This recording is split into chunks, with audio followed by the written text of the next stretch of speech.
साथ MK investment managers के CEO Manish सोनथालिया मौजूद हैं। उनसे समझते हैं कि इस बाज़ार में उनकी क्या रणनीति है। Manish ji, good morning, show में स्वागत है आपका।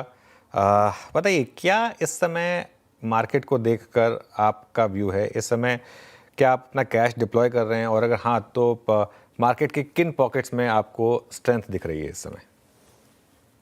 हाँ जी, मुझे तो यही लगता है कि 24,000 का लेवल्स मार्केट बरकरार रखेगा। बहुत ज्यादा मंदी 24,000 के नीचे तो दिखती ही नहीं है बिल्कुल भी। तो रेंज बाउंड है मार्केट 24,000 28,000 नेक्स्ट 6-9 महीने के बीच में।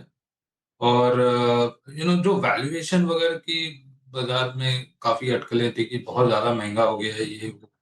तो आज की डेट में वो वैल्यूएशन कंसर्न्स ये सब लेवल्स ऑफ मार्केट में मेरे हिसाब से तो नहीं है, क्योंकि निफ्टी फिफ्टी की भी आप अर्निंग्स देख लें। 2027 में थोड़ी अर्निंग्स की ऑगमेंटेशन होगी। पहले तो 10% की ग्रोथ एक्सपेक्ट कर रहे थे, अब 13-14% की ग्रोथ। आरबीआई की खुद की ग्रोथ एस्टिमेट FY26 की ही बढ़ गई है 6.8%। सो ऑल इन ऑल मेरे हिसाब से वैल्यूएशन का कोई कंसर्न नहीं है। हाँ, लिक्विडिटी की थोड़ी बहुत इश्यूज जरूर है, क्योंकि बहुत ज्यादा ही आईपीओ वगैरह आ रहे हैं, बंच्ड अप हो रहे हैं उसके कारण। बट आईपीओ भी अच्छे ही हैं, मतलब बहुत ज्यादा कोई खराब आईपीओ भी नहीं आ रहे, बड़े आईपीओ और अच्छे आईपीओ का। एज रिगार्ड्स सेक्टर्स, तो ऑब्वियसली कंजम्पशन नो ब्रेनर है। एंड आरबीआई की जो पॉलिसी मीटिंग हुई है उसमें लेंडिंग सेक्टर को भी काफी बेनिफिट हुआ है। सो लार्ज एक्सपोजर फ्रेमवर्क का जो रेगुलेशंस आया है, मर्जर एंड एक्विजिशंस की फंडिंग को अलाउ किया गया है। मेरे हिसाब से कॉर्पोरेट लेंडिंग को तो एक बूस्ट मिलेगा, और from that point of view banks को काफी बेनिफिट होगा, पर्टिकुलरली पीएसयू बैंक्स को ज्यादा बेनिफिट होगा। So, lending, consumption, as regards investment, देखिए गवर्नमेंट की स्पेंडिंग तो हो रही है, बट जो लास्ट 3-4 साल की गवर्नमेंट की स्पेंडिंग थी वो 30-35% की ग्रोथ रेट है, वो अभी 20% ग्रोथ रेट है। एंड जनरली आपकी ये रेलवेज में ही हो रही है, डिफेंस में ही हो रही है, तो यहाँ अपने को वैल्यूएशन देखना पड़ेगा। But what I am trying to say is कि all sectors of the economy are doing well. सिर्फ एक जो मंदी का कारण जो है वो बेसिकली रुपया का कमजोरी। एंड वहां भी रुपया काफी अंडर वैल्यूड है, मतलब 89 का लेवल फंडामेंटली तो जस्टिफाई नहीं हो पा रहा है। हाँ, डेफिनेटली सेंटिमेंटली ये एक नॉकडाउन है मार्केट्स के sentiment point of view, but मेरे हिसाब से अंडर वैल्यूएशन है, ये भी आगे जाके थोड़ा बहुत करेक्ट होना चाहिए ऊपर की तरफ। जी। Manish ji, good morning. श्रेया बात कर रही हूँ। आपने कई सारे सेक्टर्स गिनाए जहाँ पर आपको दमखम नजर आ रहा है। कंजम्पशन कहा आपने, बैंकिंग और एनबीएफसी स्पेसेस भी अच्छा लगा आपको, लेकिन मेटल्स देखिए, हालांकि सिक्लिकल इंडस्ट्रीज है ये, लेकिन शानदार रैली पिछले कुछ सत्रों में देखने को मिले। चाइना स्टिमुलस की बात कर ली या सरकार की नीतियाँ, मेटल एज ए स्पेस कैसे देख रहे हैं आप, और क्या आपने यहाँ पे कैश डिप्लॉय किया है? मेटल्स बेसिकली एक प्रॉक्सी है आपकी डॉलर वीकनेस, क्योंकि सब metals basically peg to the dollar होते हैं, और फंडामेंटली जो डिमांड एंड सप्लाई है वो शॉर्ट टर्म में इतनी ज्यादा कोई चेंज नहीं होती है। तो due to rupee weakness and dollar weakness, क्योंकि डॉलर भी कमजोर हो रहा है, रुपया भी कमजोर हो रहा है, तो इसका एक डबल बेनिफिट आपके जितने भी मेटल स्टॉक्स है उनमें मेरे हिसाब से कॉपर एंड एल्यूमिनियम, ये दो स्पेसेस में हमें तेजी अच्छी लगती है। Apart from gold and silver, वो तो बेसिकली कैश प्रॉक्सी है, थोड़ा एक्सपोजर आपको प्रेशियस मेटल्स में पोर्टफोलियो में रखना ही चाहिए। But otherwise copper and aluminium are bullish for the intermediate term, मतलब 3-4 साल के व्यू पॉइंट से कॉपर और एल्यूमिनियम डिमांड सप्लाई के पॉइंट ऑफ व्यू से बुलिश है।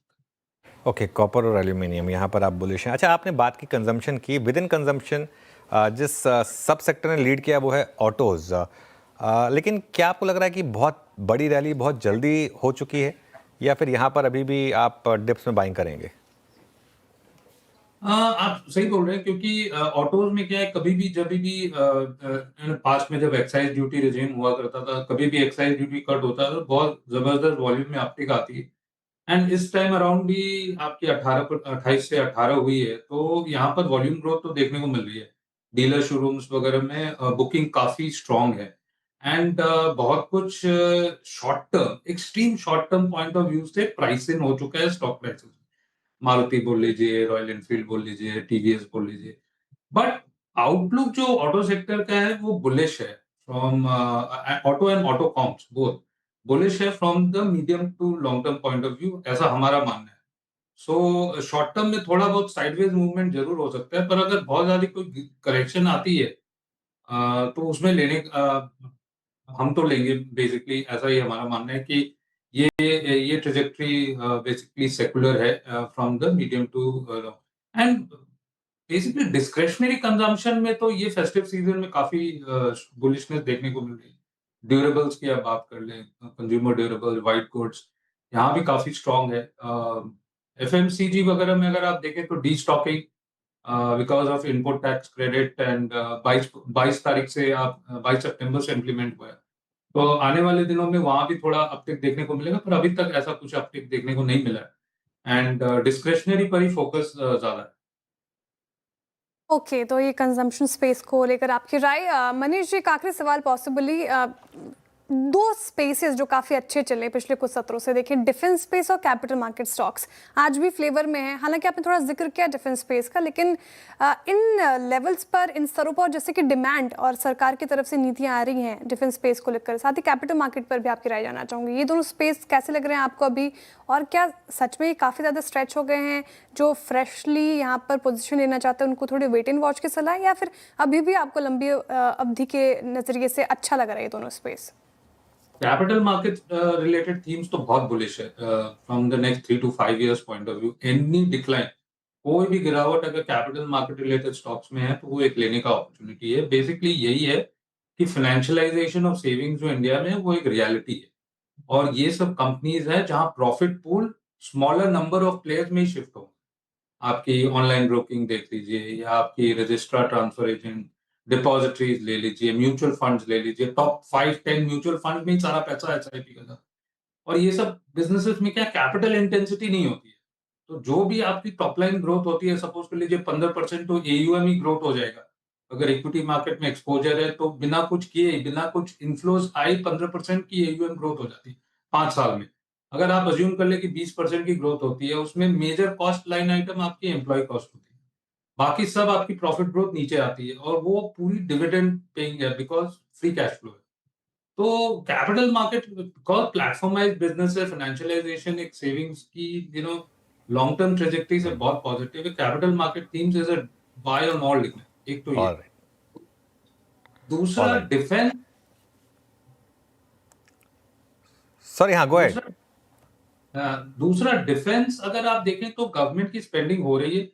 2030 का जो लक्ष्य है वो काफी स्ट्रांग है, बट वैल्यूएशन डेफिनेटली एक कंसर्न है। आउटलुक लॉन्ग टर्म थीम बहुत अच्छी है, बट इंडिविजुअल अगर स्टॉक लेने जाए तो समझ में नहीं आता कि ये सब वैल्यूएशन में लेके पैसा कैसे बनेगा apart from just playing momentum. चलिए, बहुत बहुत शुक्रिया मनीष जी आज हमारे साथ जुड़ने के लिए और इन सब टॉपिक से बात करने के लिए। आगे बढ़ते हैं।